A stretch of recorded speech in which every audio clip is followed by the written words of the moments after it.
سب inspector ریاض اپنی motor cycle پر چاندنی کے پہنچنے سے پہلے ہی تھانے پہنچ گیا۔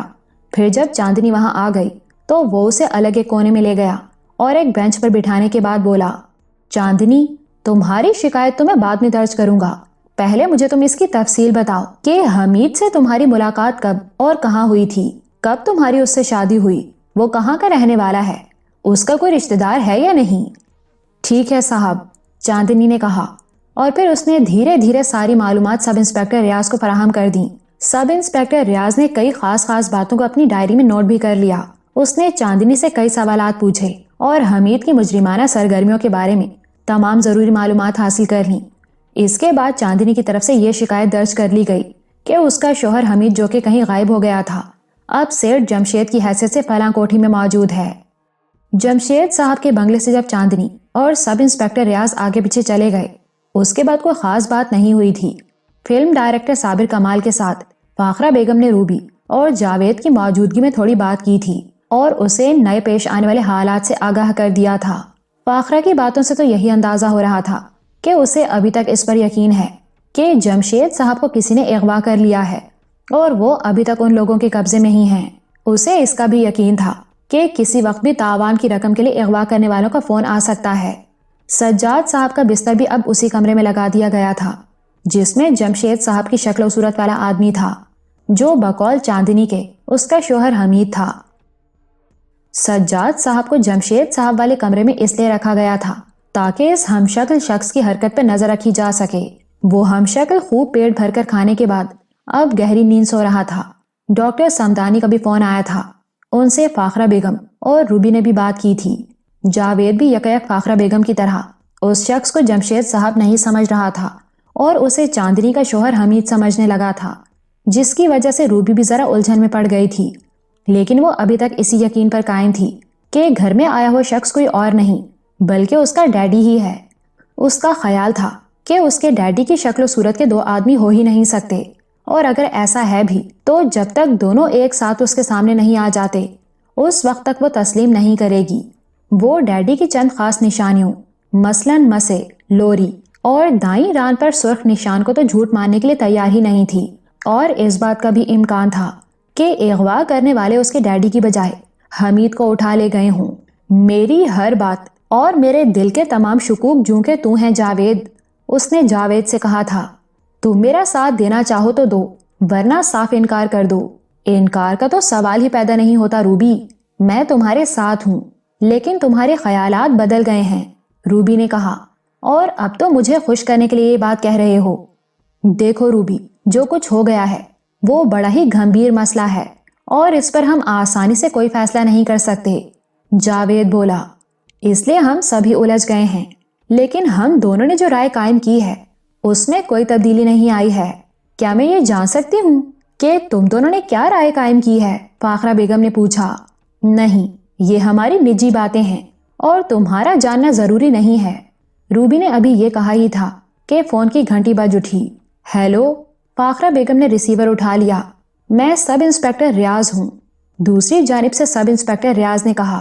میں نے چاندنی سے بڑی تفصیلی بات چیت کی ہے، اس کے کہنے کے مطابق اس کا شوہر حمید آپ کے گھر میں ہے، جس کی واپسی کے لیے وہ عدالت میں جانے کو تیار ہے اور اسے روکا بھی نہیں جا سکتا۔ اس کی رپورٹ کے خلاف اگر آپ کو کچھ کہنا ہے تو کیا آپ ہماری مدد کر سکتے ہیں؟ فاخرہ نے پوچھا۔ کہیے، مجھے چاندنی کی فریاد کے خلاف کوئی شکایت نہیں ہے، آپ صرف اتنا کریں کہ تفتیش کو تھوڑی دیر کے لیے ٹال دیں۔ مجھے زیادہ سے زیادہ 24 گھنٹے کی ضرورت ہے مسٹر ریاض، اور اگر اس کے لیے چاندنی چاہے تو میرے یہاں رہ سکتی ہے۔ میں اسے اور اس کے شوہر حمید کو اچھی طرح رکھوں گی، انہیں یہاں کوئی تکلیف نہیں ہوگی، اس کی میں ضمانت دیتی ہوں۔ مجھے امید ہے کہ چند ہی گھنٹوں کے اندر یہ الجھن سلجھ جائے گی، مگر فی الحال میں کچھ کہنا نہیں چاہتی۔ اس کا مطلب ہے آپ 24 گھنٹے میں اس نتیجے پر پہنچ جائیں گی کہ آپ کے گھر میں آیا ہوا شخص اصل میں کون ہے؟ دوسری طرف سے سب انسپیکٹر ریاض نے پوچھا۔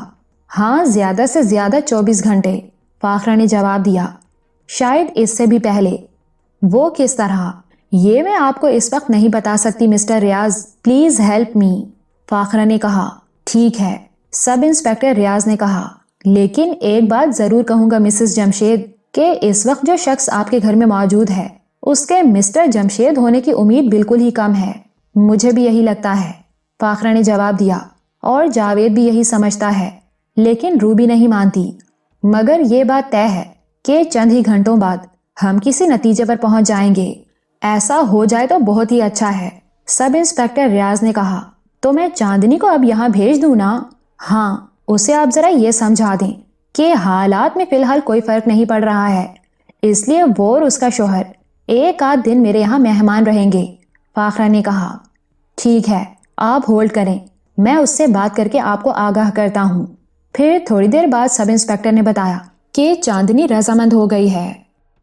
اغوا کنندگان سے فاخرہ کی ٹیلی فون پر جو بات ہوئی تھی، اس نے روبی اور جاوید کو بھی آگاہ کر دیا تھا، اور یہ بھی بتا دیا تھا کہ تاوان کی ادائیگی کے سلسلے میں کسی بھی وقت ان کا فون دوبارہ آ سکتا ہے۔